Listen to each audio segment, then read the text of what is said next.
Hello children, and once again welcome back to the class. Today we'll continue our scene 2 of Act 1 from Julius Caesar. So last scene में we have seen that Brutus and Cassius are having a conversation. That means Cassius is trying to drive out some thoughts from Brutus.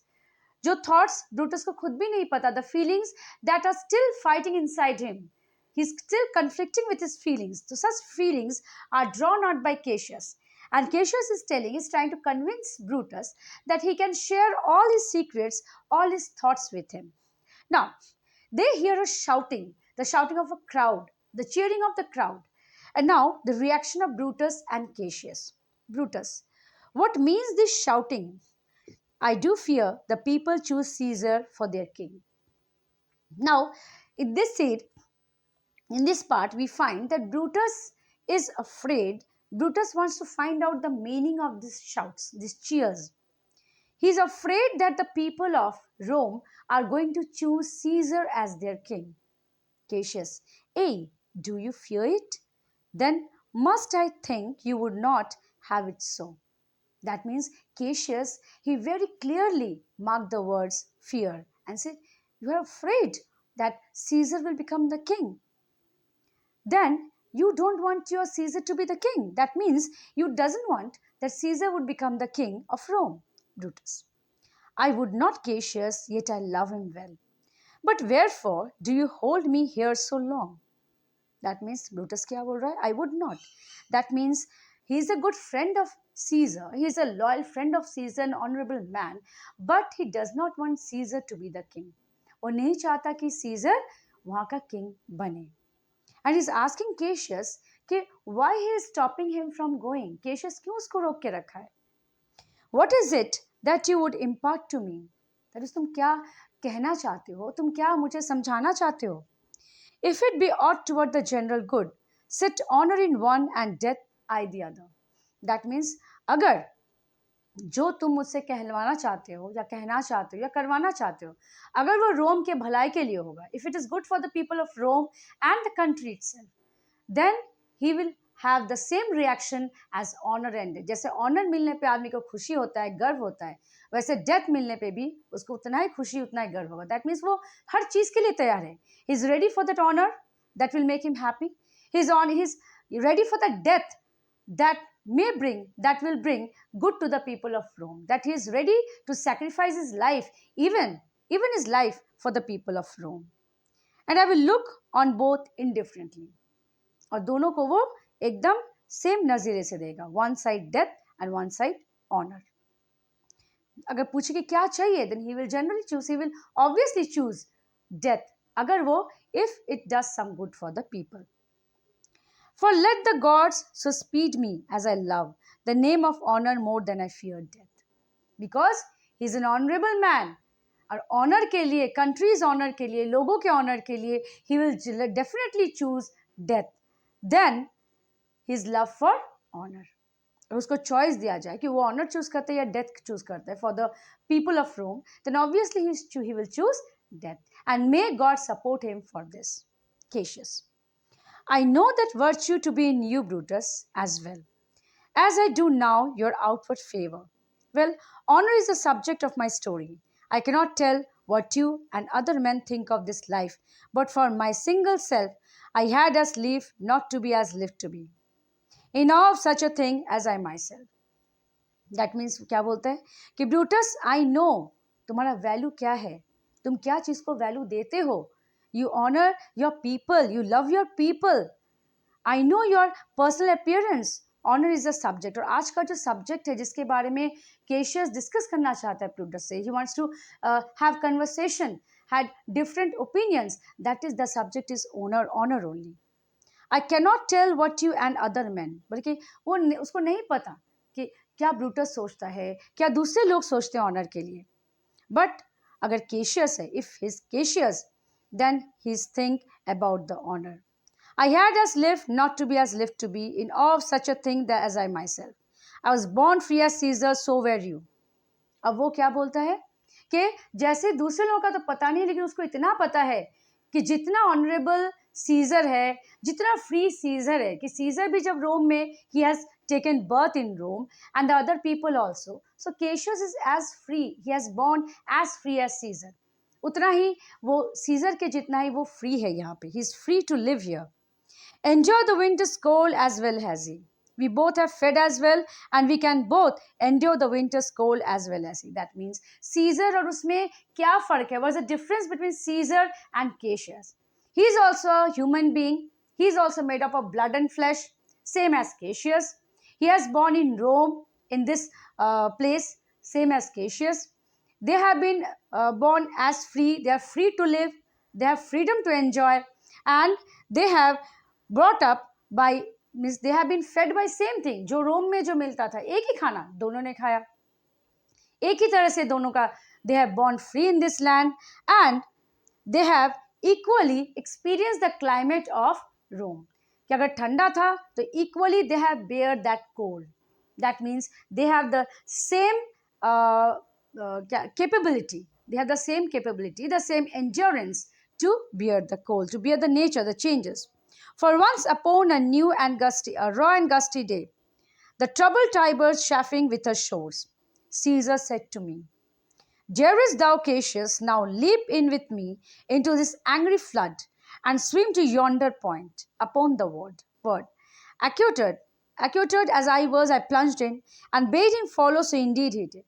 तो जब वो ऐसे argue कर रहा था, he was comparing himself with Caesar, that Caesar और उसमें कोई अंतर नहीं, there is no difference between him and Caesar.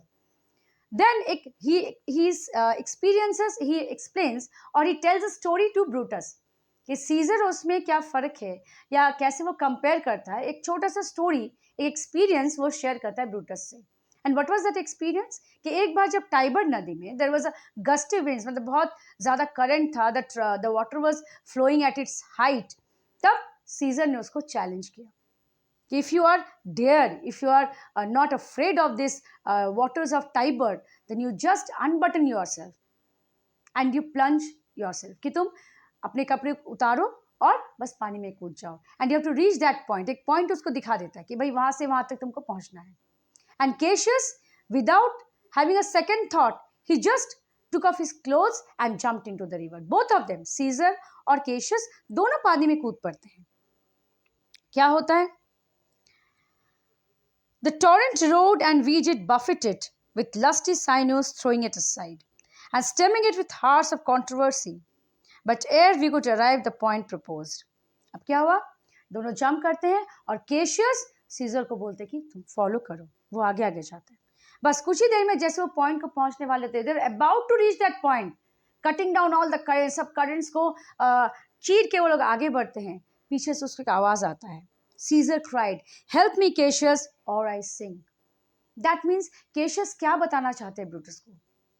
कि देखो, Caesar is as a human being as Cassius was, Brutus was, or other men of Rome.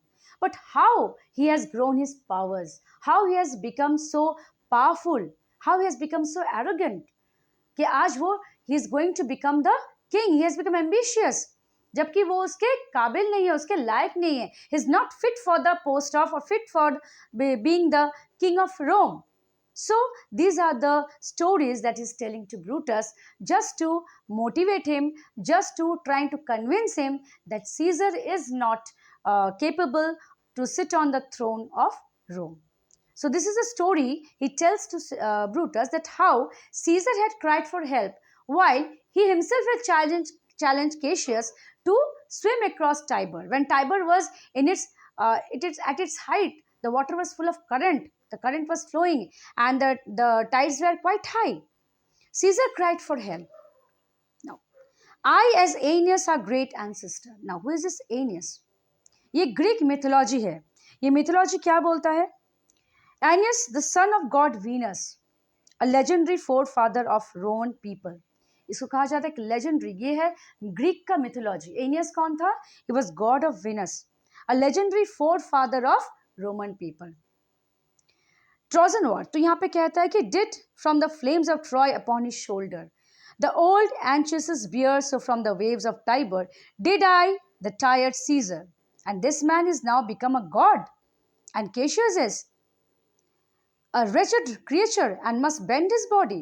तो क्या बोलते हैं, जैसे कि एनियस जी, he was a god of Venus and how he has carried his father on his back, कि वो अपने कैसे अपने फादर को ट्रॉय, जो ट्रोजन सिटी था, ट्रोजन वॉर हुआ था, वहाँ पे उसके फादर को उसने safely he took out his father out of that fire. जब ट्रोजन वॉर हुआ था, the city of Troy was in fire. Troy एक शहर है रोम का, उसमें आग लग जाती है, उसमें लड़ाई होता है, वॉर होता है, ट्रोजन वॉर उसको कहा जाता है.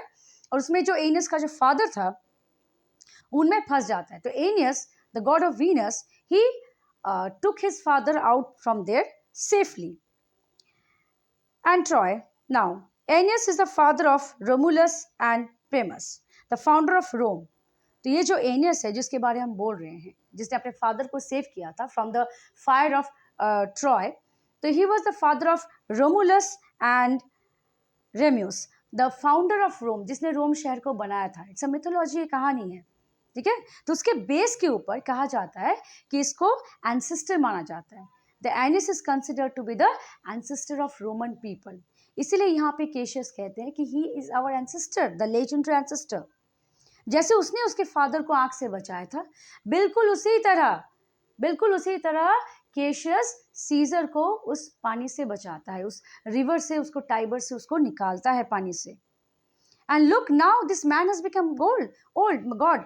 तो क्या बोलता है कि देखो, जो आदमी इतना वीक है, कमजोर है, जो डरता है, वो चैलेंज किया केशियस को, but he could not keep up to his word, and now that man has become God.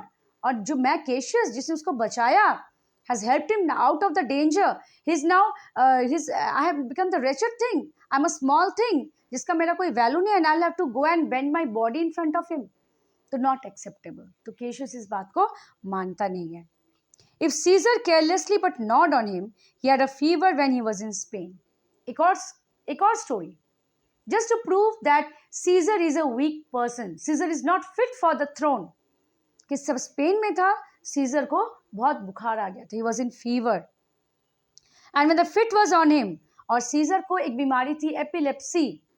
उसमें क्या होता था, उसको फिट्स आते थे, मुंह से झाग निकलता, जैसे मिर्गी बीमारी होता है, आप लोग सुने होंगे मिर्गी के बारे में, एपिलेप्सी, ठीक है. एक डिजीज है जिससे क्या होता है, कुछ कन्वल्शंस आते हैं, लोग शेक करना स्टार्ट करते हैं, फिट्स आते हैं, लोग गिर जाते हैं, उनको होश नहीं रहता, and they keep on shaking, ठीक है. कोई कस के कोई चीज़ को उनको पकड़ा दिया जाता है, चाहे एक लोहे का कुछ हो या चाबी हो या कुछ भी हो, और कुछ देर बाद उनके मुंह से झाग निकलता है, और थोड़ी देर बाद फिर वो नॉर्मल हो जाते हैं. तो ये फिर से उनको आते रहते हैं. तो सीजर को भी यही बीमारी थी. The seizure was suffering from epilepsy. So when he was in Spain, he was having fever. He had this attack of epilepsy. He has those fits. I did mark how he did shake. His God did shake. His covered lips did from their color fly, and that same eye whose bent doth out the world did lose lustre. तो caseous क्या बोलता है कि यही आदमी जो आज God बना हुआ है, एम्बिशियस मैन बना हुआ है ऑफ रोम, तो उस दिन क्या हुआ था, हिज कलर्स, उसके चेहरे को सा रंग उड़ गया था, his lips lost all the colours, उसके आवाज में वो बात नहीं थी, it was shaking, he was shaking like a leaf. And that same eye, और वही आंखें जो आज जिस तरफ देखती है वो आदमी झुक जाता है, हर कोई झुक जाता है उसके सामने, उस आंखों में भी वो चमक नहीं थी. Did lose the lustre of the eyes. I did hear him groan, that is crying in pain. And that tongue of his that bade the Romans, और वो जुबान जो रोम्स को ऑर्डर देते हैं, लोगों को ऑर्डर देते हैं, mark him and right his speeches in their book. मतलब वो जो बोलता है लोग उसको सुनते हैं, उसको लिखते हैं स्पीचेस में, बुक्स में. Alas it cried give me some drink Titinius. तो क्या मांगता है, एक बिल्कुल फीबल वीक कमजोर लड़की के तरह वो टिटेनियस से थोड़ा ड्रिंक मांगता है, पानी मांगता है, कुछ पीने के लिए मांगता है, एज अ सिक गर्ल. ये God's, it does amaze me a man of such a feeble temper should so get the start of a majestic world and bear the palm alone. तो मैं तो आई एम सरप्राइज कि जो आदमी इतना weak है, जो फिजिकली इतना वीक है, मेंटली इतना वीक है, how he becomes the god of Rome. वो कैसे इस कंट्री को, इस रोम को, इस सिटी को ऐसे वो रूल करेगा. तो that is the question of Caesar. वो भी अकेले, पाम एलोन, खुद अकेले, he will bear the whole power of Rome. Brutus, shout flourish, मतलब फिर और लोग चिल्ला रहे हैं ताकि वहां कुछ हो रहा है. Brutus, another general shout. तो ब्रूटस को क्या सुनाई दिया? लोग, जो पब्लिक है वो चिल्ला रही है, crowd. I do believe that these applauses are for some new honors that are heaped on Caesar. क्या बोलते हैं कि जो लोग चिल्ला रहे हैं शायद कुछ नया ऑनर, कुछ गिफ्ट्स, कुछ नया पोजीशन उसको दिया जा रहा है, जो लोग खुश हो रहे हैं देख के. Cassius, why man he doth bestride the narrow world like a colossus, and we petty men walk under his huge legs and peep about to find ourselves dishonorable graves. Colossus जो एक बहुत बड़ा स्टैचू है, जो Greek के harbour के entrance में बना हुआ था, ठीक है, ये इट्स 110 फीट हाई, 282 बीसी में वो कंप्लीट हुआ था. तो ये स्टैचू जो है ये कोलोसस का स्टैचू है. It's mark the entrance of the Greece harbour. Greek का एक हार्बर था, वहाँ पे ये स्टैचू था 110 फीट हाई. तो ये इतना ऊंचा था कि उसके सामने बाकी सारे लोग छोटे छोटे लगते थे.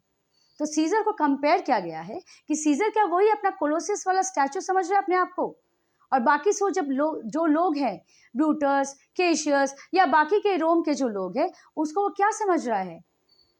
वो एक छोटे छोटे लोग, insignificant people, they are neglecting, he's neglecting these people, these important people. So it will not be accepted, because कोई एक आदमी रूल करेगा and he will bring dishonor to other people, that will not be accepted in this place. Men at some time are masters of their fates. The fault, dear Brutus, is not in our stars, but in ourselves that we are underlings. बोला कि कभी कभी क्या होता है, most of the time हम अपना fate खुद बनाते हैं, we make our own fate. तो ये हमारा स्टार का गलती नहीं है कि हम लोग का फॉर्चून ऐसा नहीं है कि we will be ruled by a one man, बल्कि हमारा थॉट है कि हम सीजर को आगे बढ़ने दे रहे हैं. हम लोग चुपचाप हैं. We are going to in that dishonourable position. It is our fault. We are not doing anything to stop that man. Brutus and Caesar, what should be in that Caesar? Why should that name be sounded more than yours? अब क्या बोलता है कि भाई Brutus scissor, अगर हम दोनों नाम को बोले तो क्या फर्क है नाम में? ब्रूटस और सीजर रोम के, they both are equally honourable people, both are equally famous, they live in the hearts of the people. So what is so special about Caesar? उसके पास तो कोई क्वालिटी भी नहीं है. Is so weak. Physically he is weak, mentally he is weak. He cannot swim across a violent river. He cannot bear the pain of fever. He was just crying like a woman. And now that man has become just like a statue of Colossus. Now, why should that name be sounded more than yours? तो बोलते हैं कि जब Brutus और scissor same है तो उसका नाम क्यों ज्यादा लिया जाएगा? Why not your name? Why not Brutus is being given that importance? Write them together. Yours is as fair as a name. अगर दोनों नाम को लिखते हैं कि दोनों नाम बराबर सुनने में अच्छा लगता है, बोलने में अच्छा लगता है. Weigh them. अगर दोनों का वजन लिया जाए, दैट मीन्स दोनों का पॉपुलरिटी देखा जाए, तो बोथ विल बी इक्वल. शायद तुम्हारा ज्यादा होगा. Brutus will start a spit as soon as Caesar. इसका मतलब क्या है? अगर हम कोई चार्म यूज करें, कोई मैजिक करें, तो जितना उसका नाम पे इफेक्टिव होगा, ब्रूटस का नाम शायद उससे पहले इफेक्टिव हो. That means try to say that how Brutus is important. Now in the names of all gods at once, upon what meat doth this Caesar fed, that is grown so great. मतलब भाई ऐसा क्या है? Now in the name of God, भगवान के नाम पे कोई बोलो कि भाई सीजर ने ऐसा क्या खा लिया, कौन सा मीट खा लिया कि has become so popular, so ambitious, so famous. Age thou art shamed, Rome, thou hast lost the breed of noble bloods. It is shame on us कि रोम के पास एक भी नोबल ब्लड नहीं है, एक भी नोबल पर्सन नहीं है कि उसको कोई स्टॉप कर सके, उसको बोल सके कि वो जो कर रहा है वो रॉन्ग है. ये मैसेज लोगों को दे सके that they are not going to choose और they are not choosing the right person. Now when went there by an age since the great flood, but it was famed with more than one man. तो यहाँ पे एक और Greek legend है, ठीक है, ये जो एक फ्लड का नाम लिया जा रहा है. तो यहाँ पे क्या होता है, ग्रीक लेजेंड है, एक सन of Prometheus. He was the creator of human kind. एक स्टोरी हम थोड़ा सा बोल दे रहे हैं, ठीक. तो ग्रीक लेजेंड है, एक मिथोलॉजी है, उसमें है the creator of human kind, जिसने इंसानों को बनाया था, उसका नाम था, he was the son of Prometheus. Prometheus था creator of human kind and husband of पिरा.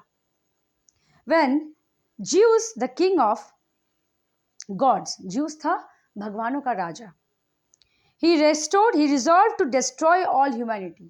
तो उसने सोचा कि पूरी इंसानियत को हम ख़त्म कर देंगे, destroy the humanity by a flood. तभी क्या किया, तब ये जो प्रोमेथियस था, क्रिएटर ऑफ ह्यूमन काइंड, इसने क्या किया, इसने एक आर्क बनाया और फिर उसने अपने आप को और अपनी वाइफ को, दोनों को उस फ्लड से बचा के एक हिल के पास लेके आया, ड्यू कैलियन। ड्यू कैलियन जो लैंड था, जो फ्लड था ड्यू कैलियन, वहाँ से बचा के अपने और अपने वाइफ को लेके आया था माउंट पैरनेसस में। ठीक है, तो ये एक छोटा सा लेजेंडरी है। इसका मतलब क्या है कि रोम में इतना, मतलब जो कहानी है रोम का, उसके एंसेस्टर्स, जो लोग इतने they were the fighters, they save themselves, he all alone he saved himself and his wife from that great flood of Deucalion, जो था सबको बर्बाद करने के लिए, सबको मार देने के लिए। जो किंग ऑफ गॉड था जियस, उसने वो फ्लड बनाया था, फ्लड को सेंड किया था ताकि सब लोग मर जाए, humanity, to destroy the humanity. उससे उन लोगों ने अपने आप को बचा लिया। तो क्या आज रोम में ऐसा कोई नहीं है जो सीजर को बचा सके, जो रोम को बचा सके सीजर के हाथ से? Now, but it famed it more than what one man. When could they say till now that talked of Rome that her wide walls encompassed but one man? इसका मतलब क्या है कि भाई रोम एक ऐसा शहर है जो कोई एक आदमी रूल नहीं करेगा। यहाँ पे क्या है, सब लोगों का डिसीजन, उनके फोर फादर्स के जो कारनामे हैं उनको ध्यान में रख के, इन स्टोरीज को इंस्पायर करके अपने आप में आज का जो रोम का जो पोजीशन है उसको चेंज करना, इस स्टोरी को चेंज कर देना कि सीजर अकेला नहीं है जो रोम को रूल कर सकता है। So here we end up the discussion and I hope आपको समझ में आया होगा।